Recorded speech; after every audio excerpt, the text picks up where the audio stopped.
What's up, EV Clan? Alex Espion here, and welcome back to the next episode of the Pokemon Gold Randomizer Nuzlocke. If you missed last episode, as you can see, our team got a little bit worse for wear here. They are not doing very well on health, and that's because we were going down this route here, and we still have not reached a Pokemon Center, because we took a little detour to go back down the route. We went up the route, and now we're going back down in order to see what's down behind this fence. Because before, we were on the other side of the fence. Now we're on this side of the fence, so now we're back sort of where the route started.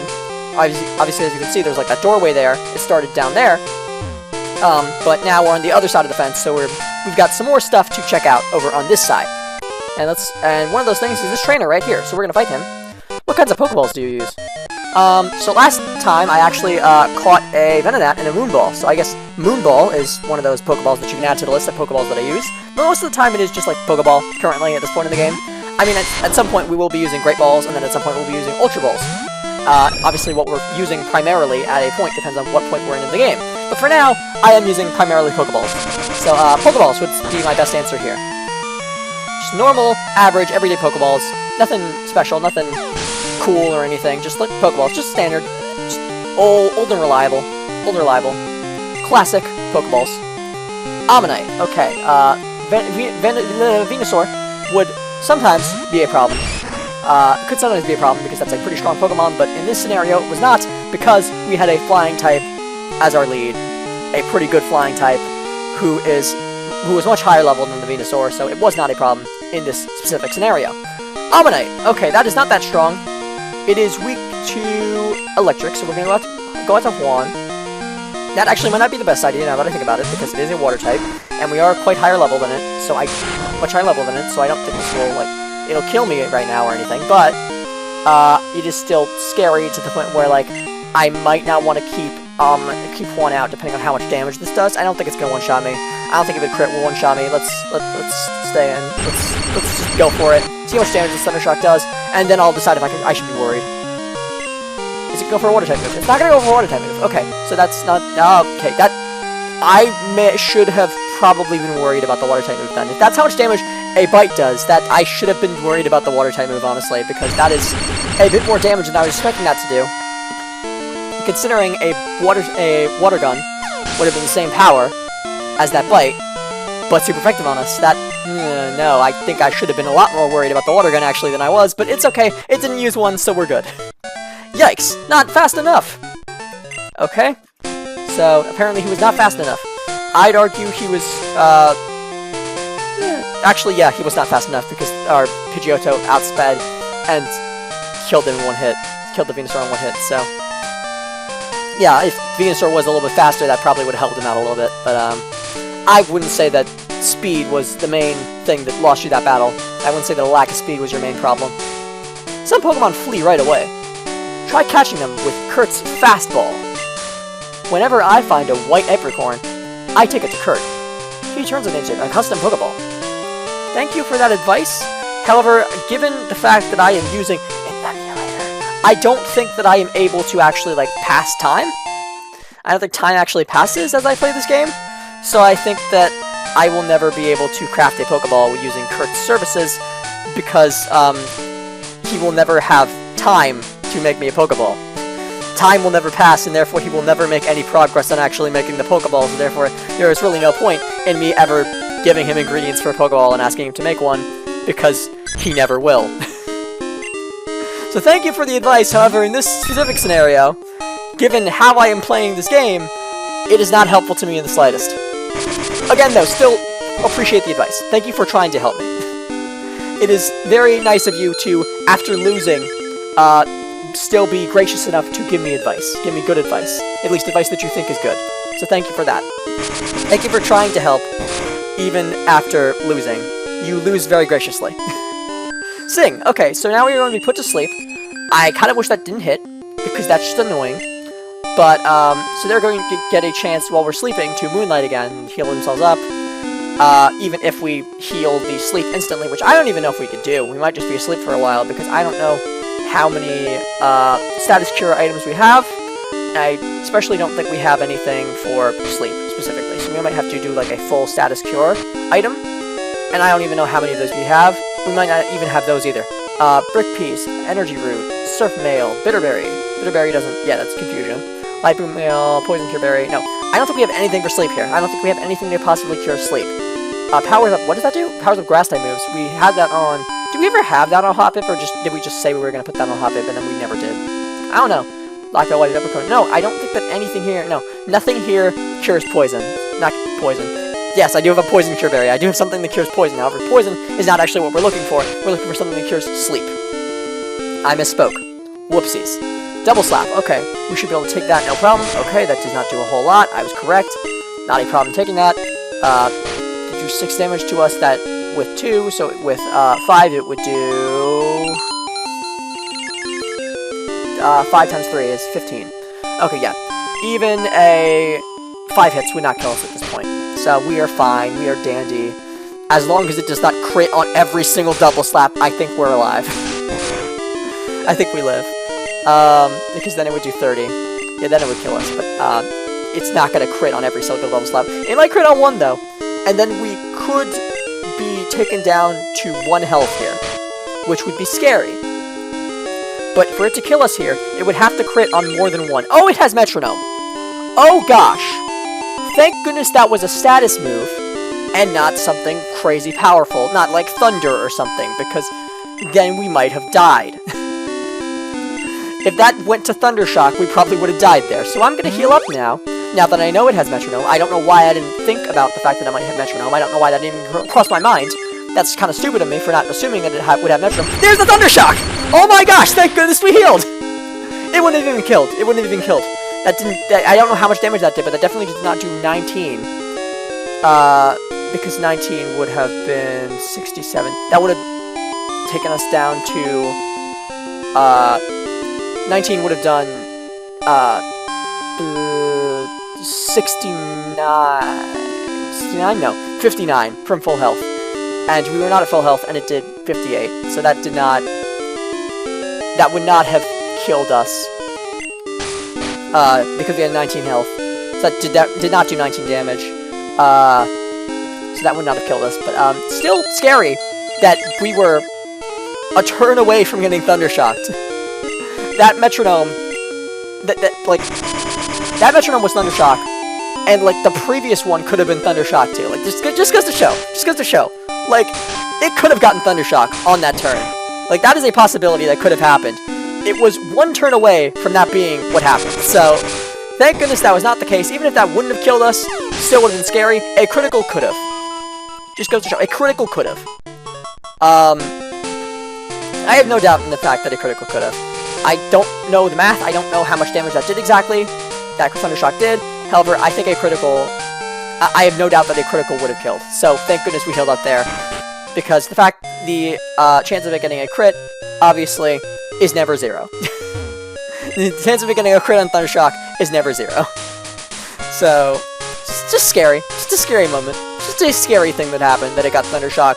The turn after Thundershock could have killed us, but thank goodness it wasn't the turn that Thundershock could have killed us. Thank goodness I healed prior to that happening. Prior to it using that Thundershock, because we could have lost Pidgeotto there. When is the next bug-catching convention?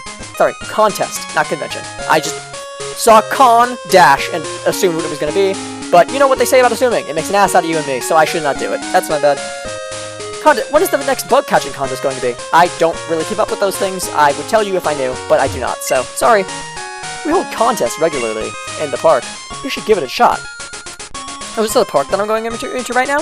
Okay, so I thought for sure that that guy would take Kenya, but he did not actually end up doing that, so I guess that when I said... Oh, wait, this might be the part where we give away Kenya. I'm pretty sure it's this route, actually. I was confused because both of them were, like vertical routes with, like, a lot of grassy areas. So I thought that it was the previous route where we gave them Kenya, gave Kenya to the person we were supposed to be delivering Kenya to, but actually, it seems to be this route upon further examination, because this route looks more like the place where I remember seeing someone give Kenya away. So, we will be giving Kenya away soon, which is fine, because despite my excitement at seeing that I got Crobat, it actually is not that good of a Pokemon, especially considering the point in the game we are at. Maybe at a later date, like when we're at like a point in the game where there's level 50 Pokemon, which I think is never in Johto, actually, because this game's levels are whack. When we're encountering level 50 wild Pokemon, if we ever do that, then I might take Crobat, because then it'll have actually good moves. But for now, Crobat is not very useful to us at all. So, because it's of its bad learn set at this point in the game. So, I'm happy to give it away. I'm happy to give it back and get that dialogue of like, hey, you delivered the Pokemon, good job. I'm happy to get that dialogue, because I don't want to... I'm happy to give it back so I can get that dialogue, because I don't really feel like keeping the Pokemon. It doesn't really seem all that good at this point in the game. I get the other guy's Pokedex sticker if I win. Pokedex sticker? What the heck is that? It just goes to show my limited Gen 2 knowledge. I have no idea what he's talking about. I'm playing with stickers I printed from my Pokedex. Is that like a thing? Like, can you print those in real life? Like, can you plug your Game Boy into a printer and then it's like print out a Pokemon that's in your Pokedex? If that's the case, that's kind of cool. But I doubt that's what he means. I think it's like an in-game thing. Pokedex stickers. I doubt that that's like how it works. I doubt that there's like a feature in the Game Boy where you plug it into a printer and then you're like, I want to print out a sticker of this Pokemon. That'd be really cool if you could just get stickers of Pokemon from plugging your Game Boy into a printer, but I doubt that's a thing. I take walks in the park, but I never go into the grass. Trainers always want to battle. Trainers always want to battle in the grass? I mean, that's not really why I'm worried with the grass. I'm worried with the grass because of wild Pokemon always wanting to battle in the grass. I feel like trainers are more often not in the grass, but okay. Okay. Very insightful, Persian. Pay attention, please. Oops. I have to quit thinking like a teacher all the time. You must be a Pokemon trainer. Since you're working so hard, I want you to have this. Quick Claw, thank you. Is this like... Does Quick Claw get given to you by teachers in every game? Because in Gen 3, you also get given a Quick Claw by a teacher. Let a Pokemon hold that Quick Claw. Sometimes it will strike first, during the battle. Thank you, ma'am. Oh, and we got a call from Donna the Swimmer. Alex, good evening. It's me, Donna. Got a minute? My Electabuzz is looking awesome. I wish I could show you. Please don't show me. My team is all flying types. Electabuzz is scary. Hey, listen. I almost caught Raticate the other day. Oh, it was so close too. See you later. Well, good luck with catching that Raticate. Raticate's a pretty fire Pokemon. I'd want a Raticate too. If I had the option to catch one, I'd be pretty bummed about not getting one. Raticate is slept on. Heavily, I think, honestly. People don't appreciate Raticate. Raticate's a cool Pokemon. I take walks in the park, but I never go into the grass. Oh, I've already talked to this person, actually. Sorry to bother you again, miss. Sorry to bother myself again, honestly, for interacting with the trainer that I've already interacted with. And, most importantly, sorry to bother you, viewers, for wasting your time talking to a trainer I've already talked to. My Pokemon are so cute. Let me show them off to you. Okay, let's see them. And what is your name? What trainer class are you, and what is your name? Lazy Pie. Lazy Pie. Let me show you. Let's see your cute Pokemon, Lazy Pie. Flareon. Okay, Flareon's pretty cute. Not bad. I'd give it a 5 out of 10 on the cute. 5 out of 10. I mean, 5 out of 10 is like such a lame score. That's just straight in the middle. Come on, I could come up with some better than that. Let's see. Let me look at it. Let me give it a real, good, honest, thoughtful rating. Let me look at this thing.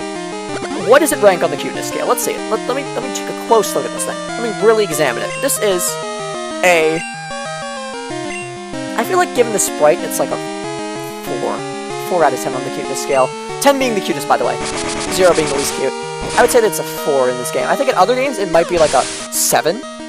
But, in this game, at least, given the sprite, it's definitely leaning towards the not cute side. It looks really epic, it looks really cool. It's just not really leaning towards the cute side. It's looking more on the less cute side of it. More on the not cute side of things. More on the tough side of things. It looks like a cool, tough Pokemon. Doesn't really look all that cute. However, I will say the little Clefairies you have with you, I don't know if those are plushies or actual Pokemon, but they're really cute. Maybe I can't beat you in battle, but mine look a lot nicer. I will admit, at least, that Flareon is a nice-looking Pokemon. Is it cute? Not in this game, really. But, it is a nice-looking Pokemon. I mean, 4 still isn't that bad. It's just more on the tough side. It's still a good-looking Pokemon, just more on the tough side than the cute side. It's not really, good-looking for the cute reasons, more good-looking for the tough reasons. It still looks good, though. My friend is a Meryl. It's so cute. I wish I had a Meryl. Wow, you're good at battling. Want to give me your phone number? I'll phone you for another battle. yeah, I mean, you could even call me if you get another cute Pokemon. So-called cute Pokemon, I'll give it my cute scale, give another judgment on the cute scale, determine how actually cute it is, and I'll give you some feedback, some helpful feedback to tell you if the Pokemon you think is cute is actually cute. And then maybe if it's not cute, then then you'll know, and you'll be like, okay, that'll inspire you to get a cuter Pokemon. And someday you will have the cutest Pokemon in the world, thanks to my advice. So, yeah, I mean, call me up. I'll call you if something comes up. Will do. I will answer. I will be happy to cute rate your Pokemon once again. Look, check out my bag. I printed out my favorites from my Pokedex and stuck them on my bag. Okay, so it seems like they are in-game stickers. It seems like you stick them on the bag in-game, which would imply that they are in-game stickers, because how are you going to stick something in real life onto your bag in-game? So obviously, they are in-game stickers, not real-life stickers. Dang it, man, that would have been so cool if they were real-life stickers, and you could just, like, plug your Game Boy into a printer, and then just be like, I want to print out a sticker of a Charizard, and then you get a sticker of a Charizard. That would have been so cool. Just like any Pokemon you get in your Pokedex, any Pokemon you get the Pokedex entry for, any Pokemon you catch and get that Pokedex entry for, you could just print out a sticker of. That would be really cool. Hello, why are you staring at me? Oh, a battle? Yes, a battle. That is what I desire from you. I need to get my Pokemon more levels, so we are ready for the next gym, without any fathom of a doubt. Flaffy, okay, that's what my Mareep could have been if we didn't have randomized evolutions turned on, but instead my Mareep became a Hoppip, then a Totodile, and now a Gligar, which is honestly not all that bad. I'm not really mad about the Gligar, as I'm sure some might be. But, I will say, probably would have preferred an Ampharos. But you know, that's just the way the cookie crumbles. Sometimes you're expecting an Ampharos, and instead you get a Gligar, and you just have to work with it. You just have to, work with what you're given. Roll with the punches, as they say. That did 2 damage. That should be fine, even if we crit. Even if we get crit, we should be left with more than enough health to take a few more. And that cut does a lot of damage, a lot more than the tackles that it is throwing at me. So we should be able to kill it before it kills us, unless we get really unlucky. And do we miss every cut until it does 6 more hits to us, or 5, depending on if it gets a crit or not. And we're going for the Clefable next. At least you're going for the Clefable next. I'm going to be going for the, anything besides Juan next, because this red health noise is really annoying me. I'm going to be going for the Henrietta next. Henrietta, the Pidgeotto, coming in hot.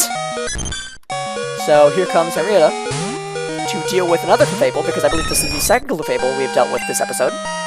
I guess Clefables are really popular in this area. I guess everyone's working with Clefables. I guess everyone's catching them, and they're training them up, and being like, this is the next big thing. This is the new hot Pokemon in this area. It's the new hot trendy Pokemon. It's a Clefable. I guess everyone's catching them. Everyone's raising them, man. Everyone's using them. New hot trendy Pokemon. New hot trend incoming. Use Clefable. That's it. That's the trend. So we are going to get put to sleep by another Clefable. Gosh darn it. I wish that Clefable wasn't the hot, new, trendy Pokemon, because this is really annoying. This is a really annoying, new, hot, trendy Pokemon. So, can we get a trend on something less annoying, like, Caterpie? Can everyone just start using Caterpie? That'd be great.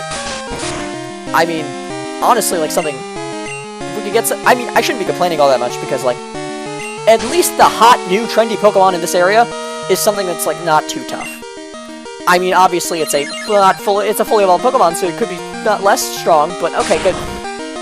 The Metronome scares me, and I keep forgetting it has Metronome. I keep thinking it's just gonna keep double slapping me. I'm like, I'm fine, I'll give it a double slap. Little do I realize it could be literally anything. It doesn't have to double slap me next turn. It could just Earthquake me next turn, and that wouldn't do anything in this scenario, I understand, because I'm a flying type, but... In fact, it wouldn't do anything to any of my Pokemon, because they're all flying types, but, like, still... I mean, Earthquake is a scary move. That was just an example, albeit a kind of bad example, because Earthquake wouldn't be a problem for me at this very moment in the game. But, you know, it could go... My point is, it could go for anything. It doesn't have to be double slap. Even if I can live a double slap, that means nothing, because it could just go for anything but a double slap, really. It could go for any move in the game.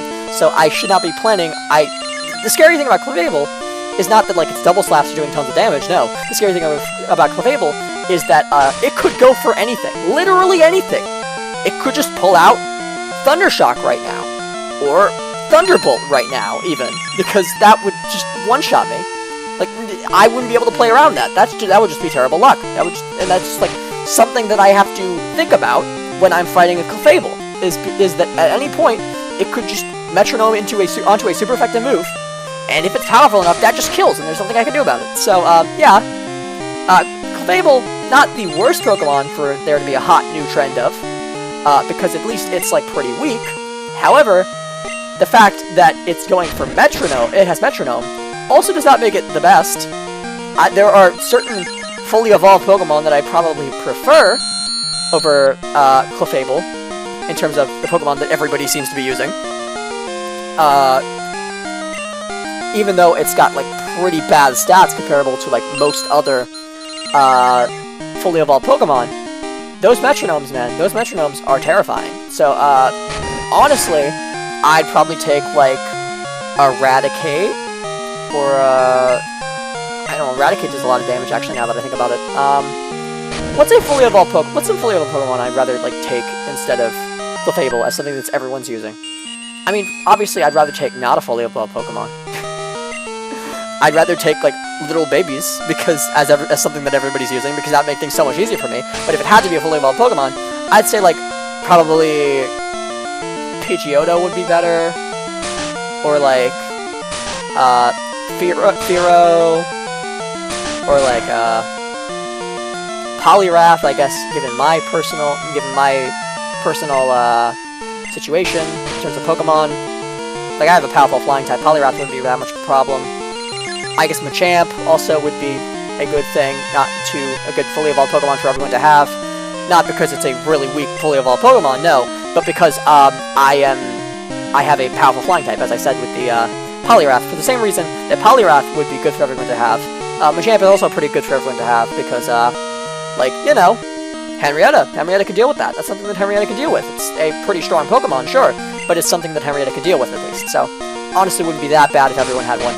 But, what is pretty bad is that we are looking at a Perish Song now. There is a Perish Song on the field, and, all my Pokemon are pretty low on health at this point, so I just kind of have to hope that Henrietta wakes up before this thing heals, and before she dies, and kills it. And we did. Okay, thank goodness. Clefable is dead before the Perish Song could hit us. No one died. That was getting a little bit scary. Especially because Henrietta, it was taking forever to wake up, and the Perish Song was just ticking down. It was tense. The way you were looking, I thought you liked me. After all, I am cute. Maybe if you were in a higher resolution, maybe if this game had better graphics, I would be able to give an opinion on how cute you are. However, at this point, I cannot, because this game's graphics are not really good enough to the point where I can judge that sort of thing. That person does not seem to be a trainer. At least, if they are, and if they are a trainer, at least they are not the trainer, they're not the kind of trainer where if I walk past them, they instantly battle me. Which is good, because I kind of need healing right now. And, there are more trainers here to fight, I understand that. And I do plan on fighting them, and I do plan on getting an encounter here, because I understand that this is a new area that is independent from the one that we were in, lower down in this direction. However, at the same time, I have some healing to do, because my Pokemon are getting weak. And I do not think they are in good shape to take on another trainer, because in a randomized Nuzlocke, you never know, in a randomizer in general, not just a randomized Nuzlocke, in a randomizer, you never know what the next trainer could have. That's the fun of it, so, and that's also the reason why it is scary. So we are just going to heal in preparation for anything, because we don't know what anyone is going to have, so we just gotta, like, be prepared for anything. That is really the motto of a randomizer. Be prepared for anything. You don't know what they're gonna have, so you just have to kind of be prepared for all possible Pokemon they could send in. Which means, frankly, one of the most important aspects of that is just being higher level than them, because levels really determine basically everything.